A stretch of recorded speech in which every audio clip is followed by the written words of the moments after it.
evening mga ka-fishes. Gagawa ulit tayo ng tinapa. Pero 2 piraso lang gagawin natin. Time check. 10 past 10. Pakulo muna tayo ng tubig para sa pagtunaw natin ng asin. Ilalagay natin sa tubig. Pang brine. Magtutunaw po tayo ng 2 kutsarang asin na gagawin natin pang brine. Lagyan natin ng tubig na mainit ang ating tasa para matunaw ang ating asin. Tunawin lang natin ang ating asin at ilalagay natin yan sa tubig na pang brine. Naglagay na po tayo sa container natin ng 2 litro tubig. Diyan natin ilalagay ang ating tinunong na asin pang brine.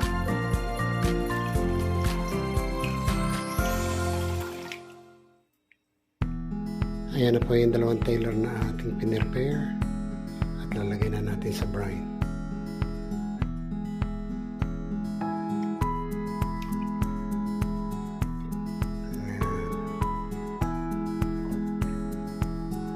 Swimming muna kayo dyan.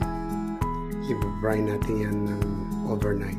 Bukasan ng umaga natin alsin niya sa tubig para hindi umalat.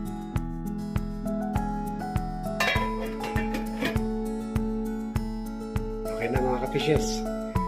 Hintayin na lang natin bukas. At bukas ay tatapan na rin natin siya. Okay doc. See you tomorrow. Good morning mga ka-fishes. I-drain na muna natin yung tubig natin sa tinapa at patuyuin natin siya.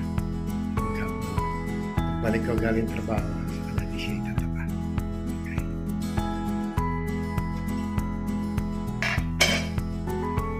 Tanggalin natin ang tubig.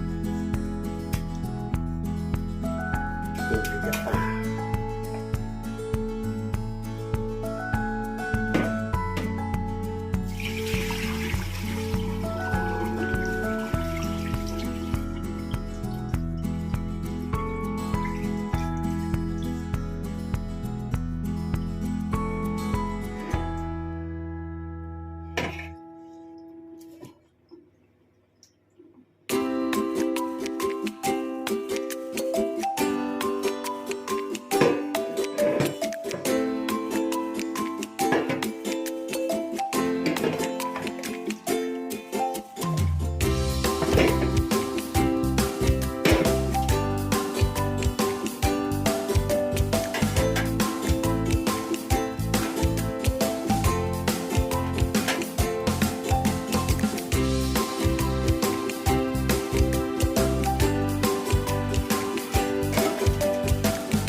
Fishes, meron akong pagbalik natin galing trabaho at natin siya. See you later. Hindi mga fishes, saan natin magtapa. Kunin na natin ito. Time check 7:15. Ito na po yung isda natin. Mapatuloy na po natin yan. I-ready natin para ito.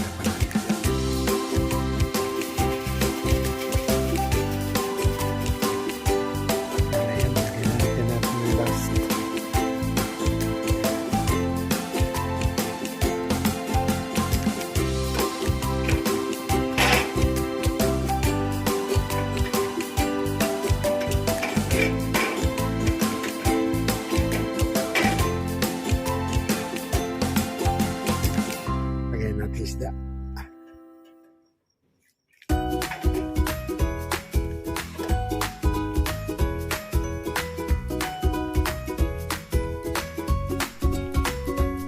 Kabera na natin.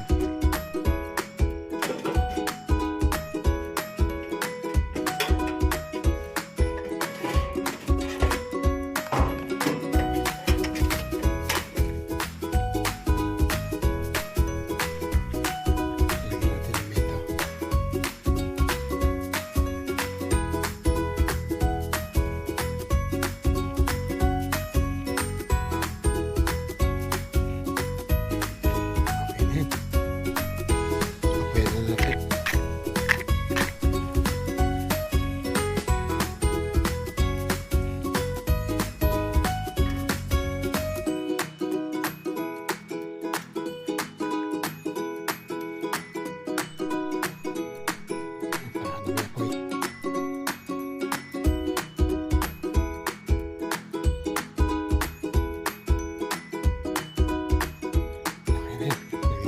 isda.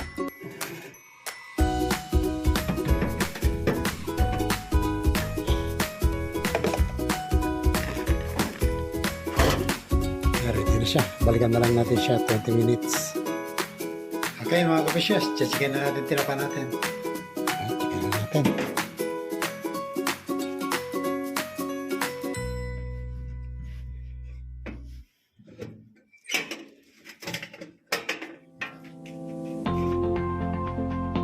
Ayun. Po. Kasarap naman. Ready na siya. Kunin na natin.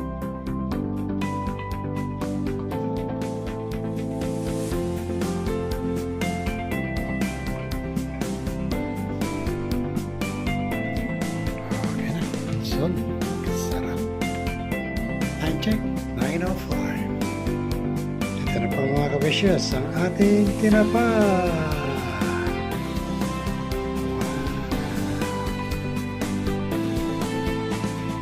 Yan. Ayan po mga kapisyos, nakita niyo na po ang tinapa natin. Sa mga bagong nanonood po ng channel ko, paki-like and subscribe. Thank you po. Hanggang sa susunod.